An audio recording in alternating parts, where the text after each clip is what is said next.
Good evening, everyone. Welcome to PB Quorum Live presents Young Guns of Indian Hairdressing. I'm Kanishka, the editor of Professional Beauty.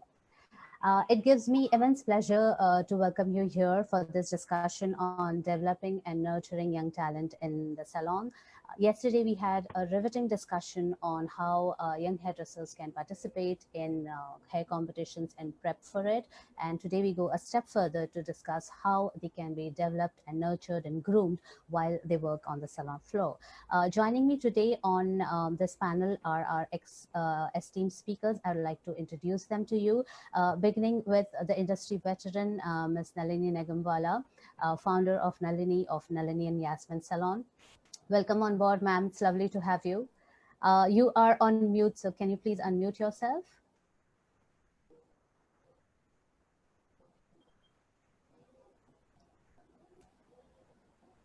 Is that okay? Yes, and your camera needs to be put on too.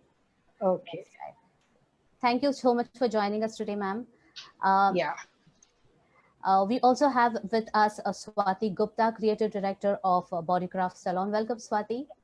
Thank you. Thank you. Such an honor to be here. Thank you so much for having me. Pleasure is ours, totally. Then we have with us Prathamesh. Prathamesh Sawant is from Classic Hair Therapy, and he's also the creative lead for Wall Education and Artistic Team India. Hello, Prathamesh. Nice to have you here. Thank you for having us here, ma'am. Thank you so much. And finally, we have with us Tejas Patel, the top stylist from Enrich Salons. Hi, Tejas. Hi, thank you for having me. Pleasure is all mine. All right. So it is the young hairdressers of India that we are celebrating this entire week. And we would like to know from our experts today on how a talent has to be nurtured in the salon. So I would like to begin with Nalini ma'am. Ma'am, can you tell us why it is important to nurture young talent in the salon? Ma'am, you're on mute.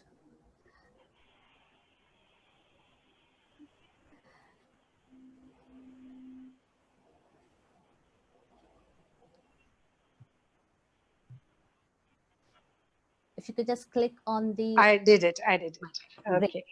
All right. Yeah, I think what I realized is, I'm talking to God knows how many years ago, 50 years ago. When we started, it wasn't a prop. It was a salon with just Yasmin and me. Yes. And oh dear, as usual, it's dropping.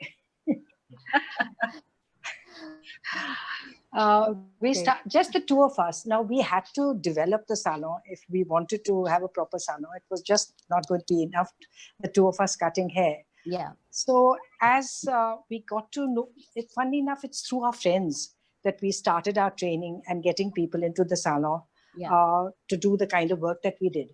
Because before us, there was no professional hairdressing in India as such. Yeah. We were the first to literally...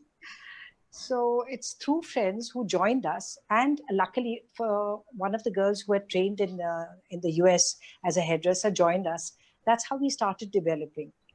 And from one friend to another, or the friends' children, they got into learning with us, and that's how hairdressing training came into India. Yes. Now, after that, of course, that's what's important, is that I realized that the people who work with you, even if it could be just an assistant, if you find some kind of talent in them, if you find that they are very interested, you can develop them as well. Right. And that is the kind of nurturing that we started at. There was no academy in those days. We used to do the kind of training which was very different. The methodical professional training came into India even through us much later. Yeah. Initially, we used to just train them on the floor, just Yasmin and me, with the two others that we had. So it was more hands-on back then. Yes, absolutely. Yeah. Right. You just talked to them, you explained to them, you made them practice on a dummy, and ultimately gave them haircuts to do, and that kind of training. Yeah. So, ma'am, from what I understand, back then you started this because you needed help. But right now the Yes. scenario has totally changed. People are looking at Oh, hairdressing as a yes. profession. So that's why they need change. Absolutely. Swati, what would you like to add to this? This whole change in phase where you are developing the talent, not because you require it, but because the person also aspires to be a hairdresser. So I would actually firstly like to start by saying what an honor it is, because I am a student of Nalini ma'am, and one of my lovely to see you, Swati. lovely to see you too, ma'am. And she literally was like a mother to me when I was in that city. So it's really such an honor to share the panel with her and share my opinion with her. But I'm totally with her. At one point of time, it was more need of the hour. Yeah. It was for the support that we needed in our workplace. I think now it is more about building a line that can carry this legacy forward. Yeah. Right. It's about for me personally, it's very, very important that in India we now create talent and build the talent that actually exists to be able to put India on the map. I truly believe that we deserve to be, on the map, and we deserve to be a trend-setting country. We should not be a trend-following country anymore. Yeah. So I think that's where my vision comes from, and our, at Bodycraft, that's where our vision comes from. Where we saw that people knew the work. They could create the most amazing blow dries and do the most amazing haircuts, but they did not know why they were doing what they were doing. Their understanding and technical knowledge around hair, the science of hair, I mean, it was non-existent. So Yeah. I think it's around creating that breed of people now who, can show us that this is a profession worth getting into. It's not just, a line of barbers anymore, but it's that there is that sense of qualification that comes with it, and, eventually give the importance to vocational training in India as well. Right, right. Prathamesh, what would you like to add to this? Well, I think it's as Swati just said, it's actually an honor to be here because I mean, I'm not trying to say that anyone's having any lesser experience, but the fact that I've just been cutting hair for about 7-8 years, but then we have Nalini ma'am, who's been the pinnacle of the Indian hairdressing, if I would say so. So definitely, it's from moving from being a hairstylist to becoming an educator. I've definitely understood the bridge between how important the education to our industry has been, and yeah, I think she put it much better. Do you think as a young talent, when you were starting off in the industry, you should have, there was something that you should have received right then, so that it could have catapulted you to where you are much faster? I would say I've been doing men's hairdressing or barbering more predominantly now. I've almost switched over from doing female hair to just men's hair purely in the last 6-7 years. So when I started training, I was, and at that point, I think I'm talking about 2007 to 2008, and that's when this is right after my schooling, and we didn't have too much of men's hairdressing courses happening around that time. So when I finished my course, which was more of predominantly on female hairdressing, and then I came back to my shop, which my dad started 15 years ago, we just found that we had only men's clientele more, and I had zero training when it came to men's hairdressing. So it was quite a bit of struggle. If I look back now, I mean, I would have absolutely loved having more men's hairdressing courses or barbering courses, which we could have offered, because a lot of stylists now have started to move towards barbering, and as that is something of an interest to people. Right. So yeah, that would be something I would, going back in time, that would have been great to have. Right. Moving on to you, Tejas, what is your opinion on the importance of nurturing young talent? First of all, I would like to say that what an honor it is to be here on this platform. And as my fellow panelists said, having a mentor is definitely important. It's nothing different it's nothing different than a child looking for a parent for guidance. So I think mentor is really important for us to guide us, showing it the right direction. Yeah. and for us to grow as from a young talent to an artist. So I think that's how it is. Right. So the crux of the matter is that for a young hairdresser to stand on the salon floor and cut hair and do it as a routine is not enough. There has to be a mentor. There has to be a guide who can show him the path further and develop him creatively. Am I on the right page with you guys? Yes. Yes, yes, definitely. Absolutely. Wonderful. So the whole thing is now there are a lot of young people who want to get into this industry. They even take training and probably land up jobs. But are they talented enough? How do mentors decide that okay, this young talent has potential and this person can be groomed? Ma'am, is there any parameters that need to be followed by Do you know, because I've also run an academy for many years, besides the kind of training that we used to do when we started out, we had an academy. I used to ask the student who came across that, do you like hairdressing? Do you like working with hair? Do you like working with people? Because if you don't like working with people, really, this is not the job for you. Absolutely. You have to be nice to a customer the whole day long, literally. Yeah. And 9 times out of 10, they used to, or maybe, most of them really didn't know much about this career, except that they wanted to cut hair. And if they want to cut hair and if they wanted to get into hairdressing, you've got the first answer. Then, of course, it's left to you. When they join you after their training, after they've done their training and they join you, you are the most important person in their life if you're their trainer and if you're with them the whole day long. Because they look up to you. They want to see what you've done right, which is working out, which has worked out for you, and they're hoping that it'll work out for them. Right. So you have to be the right kind of an influence to the person who's training with you. Right. And I think because I loved hairdressing and I loved my job so much, that I think those kind of things show through, isn't it? Yes. When you love your job, it's like, I can see you love your job. I'm sure people can see through that. Similarly, I think because I love my job, it just show through. And I was so interested in bringing up young talent and guiding them the right way. Seeing that they get trained. I was a hard taskmaster. I'm so sorry to say that. I really wasn't the easiest person to have around.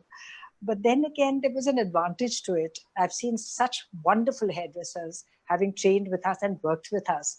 Right. So, ma'am, I'm sure all of them would actually thank you for being a hard taskmaster because that's led them to where they are. I wish I was a little gentler. Swati, what would you say are your parameters for identifying young talent? I'm totally with ma'am on this. I think it's very important to realize that this is not like a 9-to-5 job. Yeah. It's not really even a job. You're dealing with a part of a person's personality, which is the most important to them. Yeah. I mean, it's literally like one extra hair off the eyebrow, and it's ruined their life for almost like 3 weeks, 4 weeks till that hair comes back. Yeah. So you have to hold their looks more important to yourself than even to them. Yeah. And I think that, it elevates you to a level which is beyond most other professions, right? And you have to have that accountability, responsibility, and that passion to be able to fulfill that, and it should, it should mean that much to you. Them leaving with a smile should be the most fulfilling part of your, at the end of the day, that's the most fulfilling part of our profession. So I think if you come into this just because you are not good at maths or physics, or you didn't realize what else you could do in life, then somewhere you have that. And I think that's what differentiates you from just a hairdresser to like, to just that different level, to the guide, to the coach, to the counselor, to everything. That's how you sum up as this person where you can just go and let loose. So I think that's what's really, really critical, that you are able to build yourself to that level. Absolutely. Prathamesh, you have been on both sides of the fences. You started off as a young talent, was discovered and groomed, and now you are an educator yourself. So through this journey, what do you think are your key takeaways? If there is a young talent who wants to showcase their work? How do they go about it? I think the most easiest way I would put it is I follow this are the three P's, right? It's your passion, it's your patience, and your perseverance. So you have to be passionate about what you do. I mean, I think that's something is going to push you beyond boundaries, and that's your passion, which is going to take you places. Patience, because it takes time. Nothing comes easy. I think classic example of me actually pursuing the brand wall for for almost like a year or 2 years until I actually got through. And perseverance, even after getting it, you still have to keep going. I think a lot of people sometimes kind of get laid back after they've achieved something in their life and they feel, okay, I've achieved enough. But then if you're looking at qualities a young talent should have, these are definitely going to be the three. You have to be passionate, you have to have the patience, and you definitely have to have the perseverance, and you have to make sure you keep going and not stop at anything. Right. Tejas, how were you discovered by your mentors or seniors?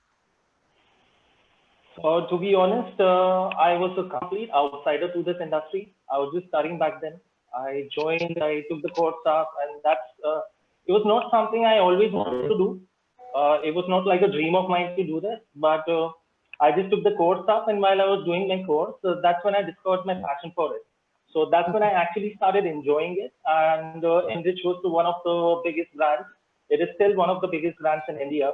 Yeah. So I just wanted to learn more. I had that hunger of exploring.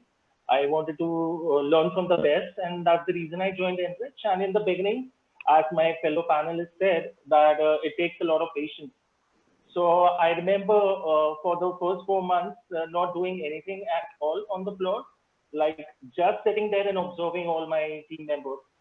And over the period, with dedication, with you can say active learning, observation, perseverance, being persistent, putting all the efforts in, putting all the hard work in, there was the time when my mentors actually started noticing. And that's when I got a lot of opportunities to showcase my talent. Okay. So now, based on all the answers that you have given, I feel that all of you have touched upon the intangible skills that a hairdresser needs to have, which are like really personality based. But what about the actual talent, the actual skill of hairdressing? Swati, how important is it for a person to have some innate flair of hairdressing? I think it's very important. Um, just purely, I mean, you can learn it. Yeah. But I think you can perfect it only if you have that little, that edge. That knack, the edge, yes. And, that's where your art of personalizing, customizing kind of comes in.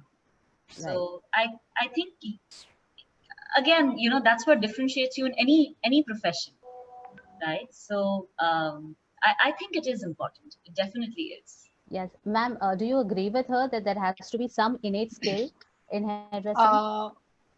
No, going by my experience, I mean, you have to first have the passion for this. Okay. Otherwise, what would you do well if you didn't have the passion for it? You can do it as a job, but if you have the passion for it, you're going to give that much extra to yourself. Now, talking about myself, why I'm trying to tell Swati is when I went to England and I wanted to do something, I really didn't know what to do. And I just impulsively applied to a hairdressing school. Yeah. Now, I was fortunate that I took to it straight away. But if I hadn't, because I remember in school, in England in those days, if let's say a girl wasn't doing well in school, they used to direct her to these kind of skills. They used to direct them to these kind of skills where you don't need to study that much. Yeah. Now, I by chance went there, and by chance, I just loved it. But I used to see the other students. There were some of them who just were doing it. Now, that doesn't work, doesn't it? In any job, if you love it, you're going to do well. How did I know that I was going to do well? I just loved it and I gave all of myself to it. Yeah. And of course, I wanted to have a good salon. That was very, very, very important to me. And a good salon to me meant very good work, not 100 salons, good work in one salon. I wasn't ambitious to have 20 salons. And I wanted very good, clients should be looked after well. Right. Absolutely. Yeah, Yeah. those So are it the two has things that were extremely yeah. important. So it Yeah. is a combination of your passion and perseverance. And Yes. if you have a natural flair for hairdressing, that adds on to it. Yeah. Absolutely. Right. Prathamesh, coming back to you, um, I am sure over the years you have been undergoing intensive training, continued education in hairdressing. So, can you share your ideas on that? Like for a young talent to be, abreast with the industry, what are the things that they need to do? I think so. Firstly, I think exploring is very important. That's how I went about with my men's hair interest. So I developed a men's hair interest purely from how any other boy, a teenager develops it. Like I just got sick of getting bad haircuts, to be honest, and I was like, okay, I think we somehow need to find a way to get. I needed to get good haircuts, but then I realized it all came down to the fact that the people, you have to have the passion, right, as we said, but then you have to have that interest for it. And I didn't find a lot of people actually wanting to do men's hairdressing at that point of time, and that's what actually made me want to do that. I just wanted every other guy, or every other man who actually walks into a salon to actually come out as equally as happy as any woman does, right? I mean, we've seen men have been complaining about their hair always, like, oh, it's just a haircut, and it doesn't look that great and stuff. So that was something for me, that was the point which I wanted to change, and that's what got me into it. uh, and yeah, I mean, that's something for me acted as a boosting point, which made me work towards men's hairdressing a lot more. Yeah. Right. So when you discovered that men's hairdressing is going to be your niche, you proactively looked for training modules or courses that would help you. Yeah, I was And even lucky enough, as a matter of fact, that I met my mentor, who's the world's most traveled barber, nomad barber, as he's called, uh, through internet. It was just by accident. I was exploring that, how is hairdressing or barbering around the world, and he came to India in 2013. That's when I met him, and we started exchanging the whole concept. I was helping him travel, and today I travel with him pretty much every year. We film documentaries and stuff. So for me, it was more like going out, exploring it. And if you really look out, find inspirations around you, not just, in your area, in your country, across the world. If you're exploring enough, I think you'll find inspiration, and you'll have that motive to, keep pushing and, go beyond boundaries. right. Tejas, what about you? What kind of ongoing trainings do you participate in? I'm sure Enrich has some good plans for this employees for this. Yeah, definitely. At Enrich, we do get a lot of international trainings as well. So Enrich as a brand, every year, maximum times, try and invite international artists over, and Yeah. then allow us, give us the opportunity to learn from them. But apart from that, talking about me personally, I not only be focused on that, be biased on the things that I get from Enrich, but I Yeah. always try and explore, as Prathamesh also said, that exploring is important, right? So I actually took a course up in Europe for barbering as well. And then Okay. I try and learn as much as possible. And I think it's an ongoing process. Learning is never going to end. So we can not only take up courses and go to institutions and learn, but also from the people around us. There is inspiration everywhere, and I think we can learn from everyone. People superior or people inferior to us, from everyone. Right. So there is no end to learning. Basically, ongoing education is non-negotiable if you want to make it happen Yes, in hairdressing. yes, Right. yes. Nalini ma'am, you ever face this problem where you started being partial to certain of your students or your employees, where you feel that, oh, they are more talented, they're more dedicated, so I'm paying more That's attention. human. That's human nature. Yeah. There have been exceptional persons who have trained with us and even worked with us. Yeah. And I would be foolish to say that you don't take sometimes a little more to some of them. Yeah. But then again, fairness is the most important thing in running a business. Yes. So ultimately, you find your track and realize that you have to look after all of them. That's what nurturing and mentoring is. Mentoring is training a person with a lot of affection. They almost become like a family member.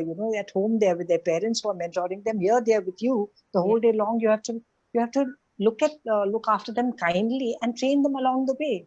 Yeah, isn't it? absolutely. Swati, have you ever faced this? I'm totally with ma'am on this, but natural. By the way, Kanishka, Swati has worked a lot with Natasha, and Natasha used to think very highly and very, very fond of you. You remember yeah, that, we're don't both. you? I think we have a mutual admiration there. But So Swati is that one student that Natasha was partial to. Shall we say that? I think so. I didn't train directly with Natasha. They worked together a even lot. Manisha was, even Manisha was a lot on the floor at that point of time. Yeah. So I used to see both of them, but I didn't train directly with them. But yeah, it is natural. I think eventually, as a mentor or as an educator, as a trainer, what's important to understand is that we have to move past our personal likes and dislikes. You know that does not count. It's not relevant. What you personally may like or dislike, or I mean, the concept of like dislike cannot exist there. You have to accept each individual for what they are, for what they bring to you on the plate, and for the opportunity areas that you need to work on. Because when you treat them like that, and when you show them that path, eventually, if this person is going to become an educator or a mentor, they need to be able to take that quality from you. Right. That there can never be these one or two individuals who you absolutely dislike, or you choose to kind of reprimand them in every class, and then there can't be those who you favor all the time. So I think that's the most important lesson you can give your students as an educator, that your personal feelings do not count. They don't matter at all. And you just have to accept people for what they are, because that's what your clients are going to be about. There'll always be clients who you like more, who and some who you kind of feel nervous about, feel jittery about. And I mean, that's life. That's the way you have to deal with people in life. So I think that's where I stand on this. So it's best to lead by example. So assume that your students might end up being mentors one day, and they will take after you in mentoring their juniors. Ma'am, I have one more question for you here. So in your training modules, you give out technical training, and you see to it that all skills that fall under hairdressing are taught to your student. But what about soft skills? What about lifestyle skills, which are equally important for a hairdresser? Because I think, sorry, go ahead. No. That's what I meant. So how do you impart those? See, now Natasha is in charge of the salon. She's taken over from... I'm not actively involved in training anymore. She's much more. She does a lot of on the floor training, because people who work with you have to get to know what's going on now in hairdressing. As such, I think she's much more involved in seeing to it that they develop in the right manner. Yeah. And right now I'm on to a different world altogether. Yes, I'm aware of that. But when you were training earlier on, or even now when you feel that someone on the floor needs mentoring, do you think an all-rounder will help that person more?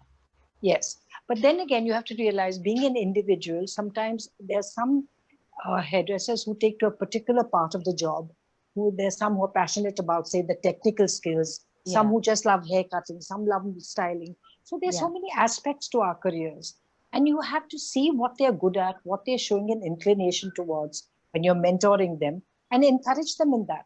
It's not that they should ignore coloring if they're just interested in hairdressing. After all, you have to know everything. But there is a special something in every human being. I've realized that I remember I used to love hair cutting. But then again, I didn't like blow drying and hairstyling. So that was part of my personality. Similarly, when you're working on the floor and when you're training, you realize that you have to see what the person across is good at. or showing inclination towards. Absolutely. Prathamesh, ma'am has brought on a very valid point that you need to realize what you are good at or what you are fond of doing. And that brings me to the question of developing your niche, which you have done. So is it really important for a young hairdresser to find out his niche and then work towards it? Uh, yes, and I would just answer it in a slightly different way because not everyone figures out what they really want to do in life, right? I mean, just as Nalini ma'am said that she went into hairdressing school and she ended up actually liking it. I think it was very similar for me as well because I used to play football. I used to play football for school, college, and if not a hairdresser or a barber, I would have been a footballer. So when I went to a hairdressing school, at the end of the day, I realized that I really liked it as well. So, but then not everyone is as fortunate in those terms. Sometimes, you probably do courses for about a year or 2 years only to realize that's not something you want to do. Finding your niche, ultimately, yes. I think that's what got me going into a right direction for myself. I realized that men's hairdressing was something I wanted to do, and I just wanted to keep at it. It's not that I didn't enjoy cutting women's hair or longer hair, but then I found that that's what makes me most happiest. And yeah, I think I just found the right thing for me, and I just wanted to keep doing it. For young artists, I think they should explore everything. I mean, right from cutting, coloring, long hair, short hair, everything, till the time you actually figure out what you really love. And once we've got amazing colorists in our country, we've got amazing updo artists in the country. So that's literally what says about your journey as a hairstylist. You start doing things and then you figure out that, oh, this is something I really love, and that's what I'm going to do for the rest of my life.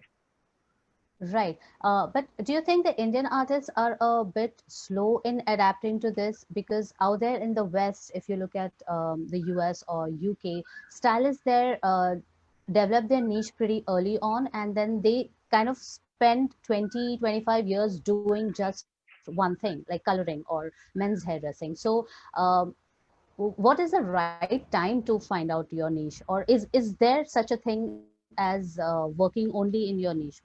What is your take on this? I wouldn't say a right age for it. I think people could spend probably years doing something, overall cutting, coloring, doing everything, and people are late bloomers as well. Let's not like forget that there are people who figured it out pretty late in their career that this is what they really wanted to do. No specific age, but the earlier the better, to be honest. For me, I spent about 3 years after I started getting trained, and I was still trying to figure out, okay, long hair, short hair, what. But then for me, I was lucky that I knew, okay, men's hair, I love this. I want to learn more into this. So it was straight up, I think 8 years ago when I figured out, I just had my path, put down, and I'm like, okay, this is where I really want to go. So the earlier you figure it out, the better, because then you have a longer career span where you can focus on something, creating your own specialty, your own niche. So, yeah. Right. Swati, do you think India needs to have super specialty in hairdressing? Like we need to have our own Patrick Cameron, who is known for long hairdressing, or we need to have our own Josh Wood, who's known for color? We do.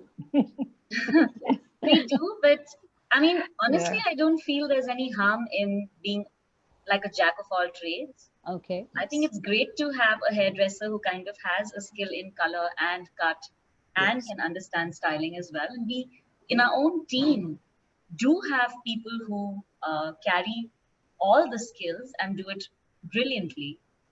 So, I mean, maybe that can be India's edge, why not have, all-rounders who, when they're on stage, because, I mean, very honestly, what is one without the other?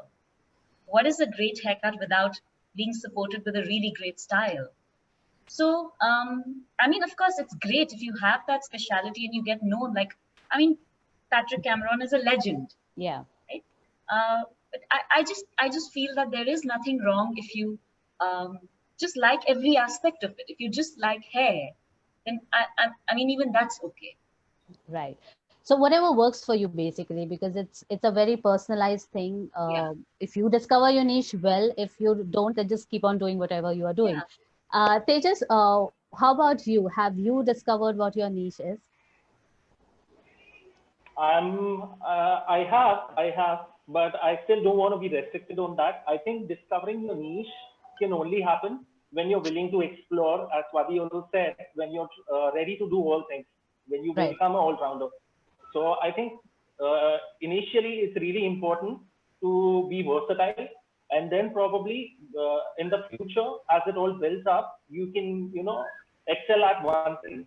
But I think it's really good to be versatile. Yes. Right. But do you think working for a salon brand like Enrich will pose any limitation on you for exploring your niche? Because as far as I understand, the hierarchy in any salon, not just Enrich for that matter, will not have a top colorist or a junior colorist. They are segregated as per hairstylists. So do you think you cannot have a niche in color because you don't have that bandwidth in your salon? I feel that's not completely true because, to be honest, my designation at Enrich is a master stylist, which Right. is like the second last level of the designation. So at Enrich, it doesn't matter at what designation you are. Rather than we focus on the talents, we focus on the capabilities, we focus on the artist nurturing his talent, what he wants to do. Right. In my past 4 years at Enrich, I have got all the opportunities, all the versatile opportunities, like from showcasing, like presenting, you can say presenting a collection in front of all my stylists, from doing shoots, from everything. So I think that's not completely true. I don't have to be at a certain designation to get all the opportunities. I think it's your work, it's your talent which Yeah. speaks for itself, and that's what builds opportunities for you. Right. Can you think of any such opportunity that you have got and which has kind of changed the course of your career? Definitely. I got a lot of opportunities, but to highlight one of them, there was a mega look-in loan that we did for our stylist in-house. So where we Okay. had all our artists from all around the country in one place, and then we did a mega look-in loan for them, where I was given the opportunity to present a collection in front of them in Okay. collaboration with L'Oreal. So that was a really transcending experience for me. Okay. What about you, Prathamesh? Ever had that opportunity that became a game changer? Well, yeah, I think the whole of last year for me was a game changer, to be honest, right from the fact that I went into Wall India as an educator. I got picked as an educator. 3 months down the line, I moved on to a role of the lead educator, the creative Yeah. lead for Wall India. A part of that was I got to represent India at the Global Summit in the UK for Wall, where we had about 15 lead educators from different countries who had come to present their own countries and the whole the subsidiary on the whole. So yeah, I think getting to work with a brand as big as Wall, I mean, number one slipper company in the world. So and plus the lead educator for that brand is has been a massive boost for me. And the exposure it got me was quite different. Wall is a brand which functions in 165 countries. So we're talking about a very massive pool of countries and the education and the knowledge which comes along with that. Yeah. And I was very lucky to be representing India at that stage and getting to learn what other countries were doing, not in just terms of trends, but even in terms of education as well as strategies and all of that. So yeah, that was massive. Right. Nalini ma'am, what do you think are the responsibilities of a mentor in providing exposure to the young talent? Like, what should a salon or a mentor do? uh, I think it's extremely important to, if you're a team leader, to see the others develop around you. I mean, you're not, once you've chosen to run a salon, you want to work with a team of people. You have to Yeah. see to it that they get as much pleasure out of their job and opportunity to enjoy their job as much as you've done. Right. So you have to see to it that if you see some talent, somebody who's very talented, you have to develop them and see to it. I mean, we've entered God knows how many competitions in the old days, and we used to any person, the top hairdressers today in the country, I've been fortunate to work with. All Yeah. of them have been given the opportunity to enter competitions, and it's wonderful to see them blossom. You know, you get fulfillment out of that also as a team leader, to see that there are others around you whom you've mentored and you've developed, and they're getting as much happiness and probably getting to be known as much as anybody else. Recognition, yes. Right. Swati, what about you? What do you think is the responsibility of the mentor in providing exposure to the protege? I think huge responsibility, because eventually it's about seeing them flourish. Yeah. Right. And that's what a teacher wants for their student, or a mentor wants for their, prodigy, like you said. So it's, I think it's very, very important that you give them the opportunity. There are some who shine more in that, like in competitions and stuff like that. We see very often that there are some who are really energetic about it, and then there are some who are very shy around, and so it doesn't necessarily have to be only through competitions, but if somebody wants to kind of go out, start up on their own, if they want to, have their own set of salons, or if you are opening chains and you want to give them the opportunity to, take over and things, I think that's how people will see growth, and that's how they can aspire towards something. So in whatever way, whether it's through exposure or through the, the willingness, and almost like a blessing to kind of start something of your own, through any of this, if you as a mentor are open to these ideas, then you will be open to them getting international exposure, getting more education, it's only when you kind of want to hold on to it that you're not allowing the other person to grow. But if you're giving them that freedom, if you're giving them the wings to fly, then I think sky is the limit. Yeah, sky is the limit. Great. So it is really a big responsibility for the mentor to not just educate and give them knowledge, share the knowledge with their proteges, but also allow them that freedom to do what they want to. Another thing that I would like to discuss with you is how to associate with brands. You've been working very closely with Vella in the past, and it has given you a different kind of exposure from being a salon owner and an educator. So if there are hairdressers who are aspiring to do that, affiliate with brands, how do they go about it? I mean, once you have your own salon, or in whatever way you want to work as a freelance, I think reaching out to brands is the first step. You have to take that step of, kind of, when we started off with Vella, we're talking close to 20, I think our association is almost 20 years old. And,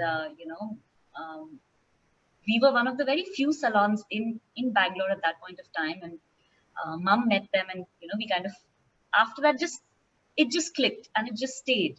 Yeah. I think personally by nature, I'm a loyalist as well. So it kind of just worked, to stick to them, to work with the brands, and you saw how well it worked. So I love the brand more than anything else. I absolutely love the products associated with it and the brand. So I think I absolutely understand people who want to work multi-branded as well. And that really works for some people, where you have different brands and you take the best from each one of them. So I think personally it's about to each their own. If you want to be a salon, or if you want to be a person who works with different brands and have different products from different brands, then that's great. For us, it's just when we feel that our stylists can kind of understand this particular range now finally, and we want them to work with it with the full confidence, by adding too many more brands, it just becomes complicated and confusing for stylists sometimes. So I think reach out to a brand, and if they see that your side of the equation is going to be loyal, strong, then a brand will make sure that they do everything they can to, keep you going. But does it work in the favor of young hairdressers to be associated with a brand? Does it give them that extra edge? I think it does. It definitely does. Yeah. Okay. Because it kind of defines you as well. right? Okay. And these are cosmetic companies which have kind of built their name. So to get associated, like our academy is a Vidal Sassoon School Connect.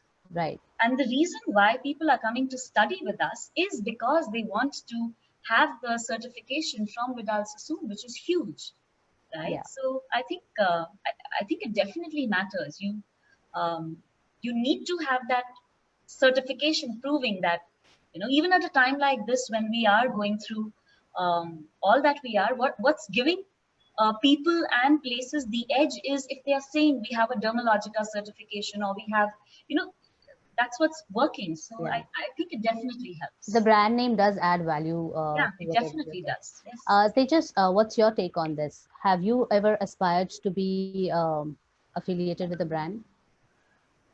Yes, yes, many times. Yes, I have. I think what's more important is definitely you definitely have to reach out to the brand. Yes, but I think what's more important is expression of your ambitions to the brand, expression of your intentions to the brand, expression Yeah. of your goals, so that you know you can have a effective communication with the brand itself, and they can probably help you get where you want to, and you can in a way help the brand get to a point where they are looking to go forward. So I think yeah, that's really important. So it's a win-win for both the hairdresser and the brand if there is like mutual synergy between the two. Yeah. Exactly. Yes. Right. Prathamesh, now it's time for you to spill the beans. Tell us, how did you get into Wall? All right. So I think for me, I've always been a big fan of Wall products, right? I think since the Yeah. time I started cutting men's hair, clippers, when it came to clippers, trimmers, it was always Wall. So I had a massive love for the brand. I started approaching in the most bizarre ways possible, you know, being like clueless about how to reach out to the company. I was messaging them on all possible platforms, you know, Facebook or, you know, emails and, you know, like Instagram DMs and everywhere, you know, just trying to shoot my shot, as you'd say. And it took a while.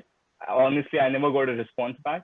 And I just, you know, almost gave up to a point. But then I visited one of their seminars, and that's when I met their education coordinator. And she was like, hey, you know, why don't you just email me your CV? Which again, I didn't have. I'm like, okay, what kind of CV? So I had to develop one. You know, I just put together, as I said, you know, I Prathamesh, sorry to interrupt you here, but I want to know, what exactly did you write to them? what so I it was more of a fanboy email or you know Okay. fan message like, hey, you know, I love your brand, and you know, I've been a so and so barber. So a little about my career is the fact that I've been cutting hair for the Indian national team, the football team, and a lot of sports personalities in the country, the pro kabaddi teams and stuff like that. So I had a bit of a portfolio, and I had this whole you know, thing going where I was going and traveling for footballers and cutting hair across the country. So, and when I look up Wall as a brand and what they do internationally, I think that's where I fit in. And I thought that, you know, this is something the India team would probably need. You know, something like me would be a good addition to the team. I believed in myself, to be honest.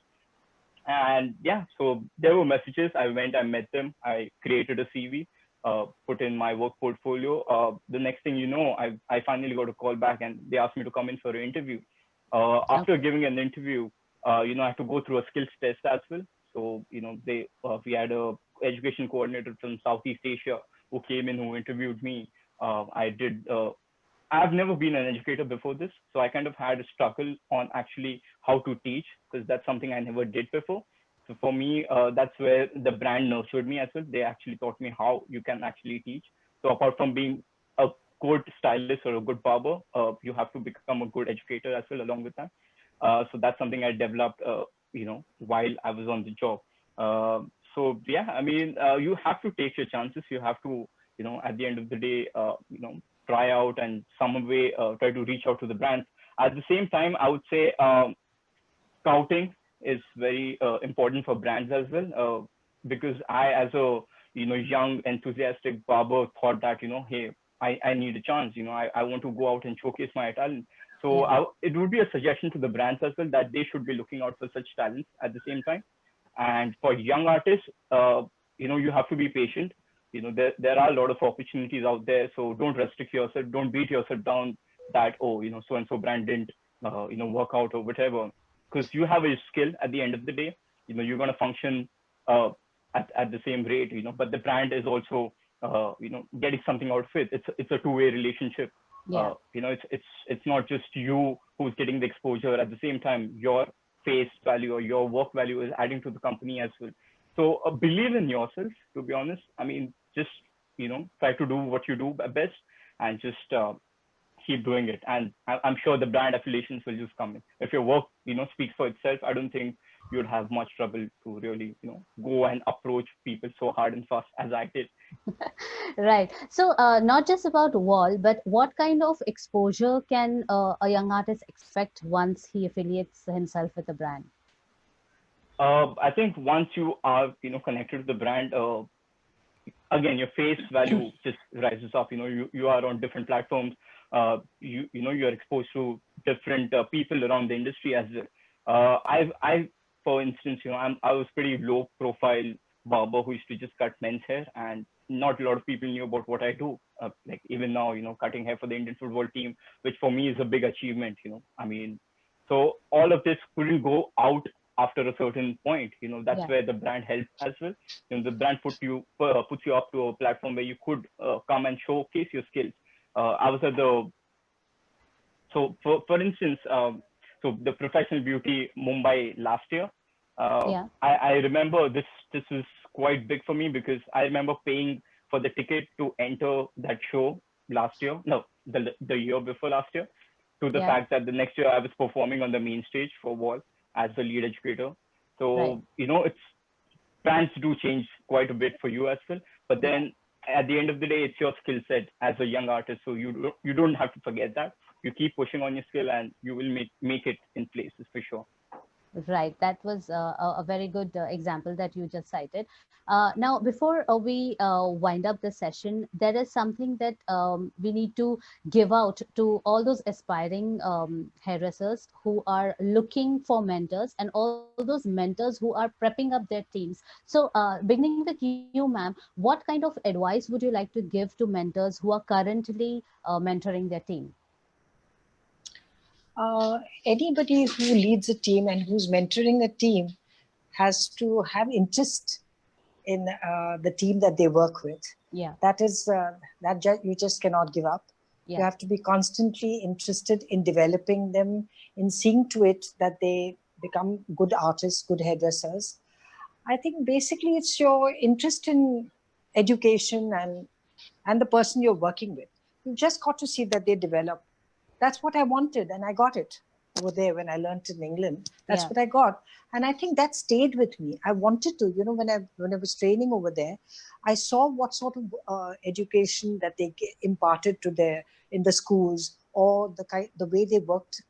Hairdressing is superb in England. It really is. Probably in those days it was even better. Those were the days of Vidal Sassoon and Anthony Muscolo and Christopher Plummer and all these people. These were the greats of hairdressing. So you have to mentor with love and passion, and give all of yourself to the person whom you're mentoring. Right. There, how does a mentor not get into the whole fear of the protege doing better than them? How to control that fear? There are lots of them who are better than many. I gave up hairdressing a long time back, but while I was in it also, there were some who turned out wonderful. And I think it gives a kind of a pleasure. It does. It gives you fulfillment. Let's put it that way. It gives you fulfillment to see others develop. And there really are so many who have developed and done so well for themselves in life and enjoyed their career as much as I have done. Right. Swati, what would you like to add to that? I think that's the biggest compliment. If I've chosen to become a mentor or an educator, and if I create people who are better than me, then I've done a bloody damn good job. True, that is true. But Swati, I'm right, isn't it? There are so many who go ahead in life, and it's fine. Yeah, absolutely. You have to only compete with yourself. And learn from the others. Absolutely. And I think it's also important to understand that everybody's path to, as they grow in life can change. Yes. Yeah. So, I mean, like ma'am gave up hairdressing long back. I'm not an active on the floor stylist, and I've not been for a while. So, I mean, if there are people who are doing better than me at the actual skill, then it's great, because I have moved on to another aspect of life which is more fulfilling for me. So, I mean, yes, there can be a sense of insecurity which comes in, but it's not happened with me. I have only wanted to create people who can, I mean, they should be able to carry our name with pride as well. I would like to see that. Right. But what other advice do you have for mentors? Take it up as a career. It's a great career. Absolutely. More and more people, please come and become, join this profession. But I think it's also, while you're teaching them, it's important to know that while you're teaching another individual the skill and the actual technical, technical skill, it's also important to maybe impart the right values and the right culture in your people. So you have to lead by example. You have to teach them values that they can carry to the place that they work at. Yeah. Simple things like professionalism, discipline, humility, responsibility, accountability. I think I would love to have people come work for me who carry some of this with them, because sometimes this becomes difficult to teach literally on the floor, but it's very easy to kind of lead this by example when you're teaching people in an academy or education setup. Right. So to me, I think that would be very important, that while there is one aspect which is the work aspect, there is the other human aspect. And if trainers and educators can kind of work towards that side, then I think you will have a very complete individual who's working on another human being. So I think it will be a win-win for all of us. Right. Tejas, what about you? What expectations do you have from the young talent? What do you think should be their key takeaways? So I think they should always be willing to, let the mentors in themselves, let the mentors guide them. Yeah. So without the mentors, a young talent cannot grow into an artist, as I said earlier. So without that, it's not possible. And I also think, as an advice to the young talents, definitely we have to keep patience. We have to be optimistic, put in the hard work all the time, and believe in your mentors, believe in yourself. And if we have mentors like Nalini ma'am herself, then I think there's no stopping all the young talents can, exactly, we are unstoppable. India will make a mark on the world then. Absolutely. I totally agree with you there, Tejas. Guru bina gyan nahi. So a mentor is very important for you if you want to make it, if you want to leave your mark in the industry. Otherwise, you can continue with your work and be where you are. But if you want to scale up and go to the next level, you need a mentor. Definitely, definitely. Yeah. Prathamesh, from you, let's get both the sides. As a young artist, what are the things that upcoming hairdressers should keep in mind? And as a mentor, what would be your advice? As an artist, I think the first thing, you should be humble, willing to learn. The learning never stops, no matter how old you get, you have to be open to learning. The day you shut doors to learning, I think you become a different person. You become a difficult person, to be honest. Yeah. And a boring person. Totally. Oh, definitely. Totally boring person. Because when even while I'm teaching right now, sometimes we have students who have been hairdressing or barbering for about over 30 years. That's literally before I was born. So for me, sometimes it's a very difficult task, because I'm like, oh, they've been doing it longer than I have been. So as a mentor, it gets difficult, because you're like, oh, they might know better. Yeah. So it's definitely tricky. But as a student, you need to be humble, and as a mentor, I think you evolve. At the end of the day, you keep evolving from as I evolved from someone who's learning to someone who's teaching now. But then again, as a mentor, you need to be humble as well, because the day you figure out that, oh, I'm better than him or I'm better than them, it's pretty much over for you. The superiority complex should never come in. You should always be trying to Very impart important, knowledge. extremely important thing what you said.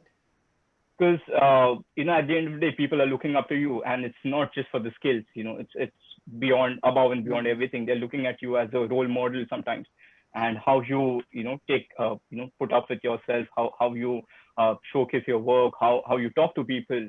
That's something also we try to teach in education. It's not just how to cut hair, how to talk to your clients, how to talk to your fellow employees. It's more of a human being development more than just a skill set. So that as a mentor has been very important. I feel, it's not just, just teach them how to cut hair and you go home, because these students, sometimes you do meet them outside of your working hours as well. And if you don't lead them with the right examples, they're going to probably, teach, you're going to end up teaching them wrong things. So you have to be very careful as a mentor, how you are as a person. Right. My last question would be to all three of you, excepting Nalini ma'am. I don't think it is applicable to her. Prathamesh, Tejas, and Swati, what was that point in time in your career when you thought that you have finally arrived? Swati? Was there any point? I don't know if I have a point in my career where I have arrived. I mean, I don't know what is arriving. But I think with every client, when I used to work on the floor, it was with every client. Now when I'm more just people and my people building and my people growth, it's just in those little steps when you sometimes look at somebody who started as housekeeping and they are now kind of literally running a place. Yeah. I think there are many moments of arrival. I don't know if there's that one moment that I can define, but just seeing especially people from really modest backgrounds who started, I can't say nobody, but who started as I said, like literally as housekeeping or security. We have some of them who've kind of reached the top level of hairstylist or salon manager or some of those. And I mean, those are that just nothing comes close to that form of fulfillment for me. So there is not one single moment of arriving. It's a moment that you have to look for in every day of your life. Yeah. With every person, I guess. Yes. Prathamesh, is there any moment when you thought you had arrived? I mean, quite literally arrived. I would say was last year at the PBI main stage when, Simon Shaw announced me and, he's trying to get me on stage. Like, oh, you have your lead educator from Mumbai. So that felt, quite fulfilling. At the end of the day, all these years when you struggle, when you work hard and you've been wanting to be on a stage where you showcase your work on such a bigger stage, you have easily about 500 people or more watching you on the PB main stage. So I think that was one moment when I like, hey, we're here, So for me, it was that. Great. Tejas? For me, there were a lot of moments, but I think when I finally felt arrived was again last year at PBI when I was actually given the opportunity to be on stage, represent Enrich in performance stage. That was actually the first time I actually went on stage and performed as well. So I think that was my point of arrival. But as my fellow panelists also said, it is not only a single point. I think there are several points of arrivals. Also that feeling that you get when a person stands up from your chair and, that feeling of having achieved that you've not only touched them,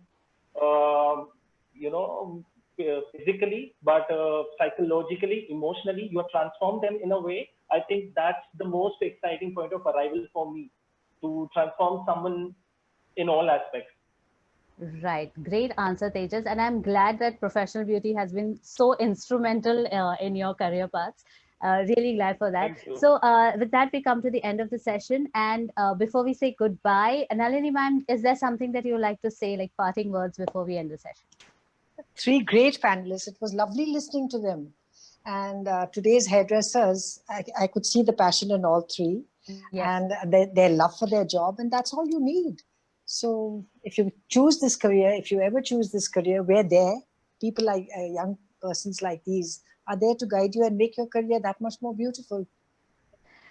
Wonderful. Thank you so much, all the panelists. It was a great discussion. I'm sure those who are watching us on Facebook have received some amazing tips and advice from you. And it was lovely to have you. Thank you so much.